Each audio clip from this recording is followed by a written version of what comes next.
हैदराबाद के पुराने शहर के इलाका पुराना पुल में बुध की शब पेश आने वाले वाक़े के बाद पैदा होने वाली फिरकावाराना कशीदगी पर पुलिस ने बरवक्त कार्रवाई करते हुए हालात को काबू में कर लिया है।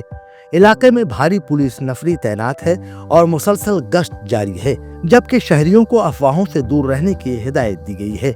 तफसीलात के मुताबिक पुराना पुल दरवाजा के करीब नामालूम शरपसंद अनाफिर ने एक मंदिर में तोड़फोड़ की, जिसके नतीजे में इलाके में कशीदगी फैल गई।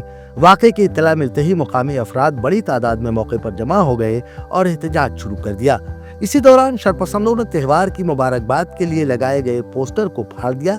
मुदाहमत करने वाले चंद नौजवान जख्मी हो गए। सूरत हाल उस वक्त मजीद खराब हो गई जब शरपसंद अनाफिर ने चंद गाड़ियों को नुकसान पहुंचाया, मजहबी झंडों की बेहुरमती की, दरगाह के करीब कब्रों को नुकसान पहुंचाया और पुलिस पर पथराव भी किया। हालात बिगड़ते देखकर पुलिस ने फौरी तौर पर लाठीचार्ज किया और हुजूम को मुंतशिर करते हुए अमन बहाल कर दिया। उधर असदुद्दीन ओवैसी ने भी पुराना पुल का दौरा किया और मुतासरा अफराद से मुलाकात की। उन्होंने पुलिस हुकाम से बातचीत करते हुए खातियों के खिलाफ सख्त से सख्त कार्रवाई करने का मुतालबा किया।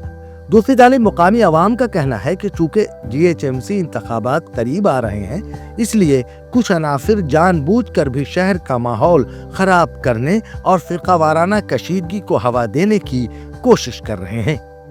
दक्कन मीडिया, हैदराबाद।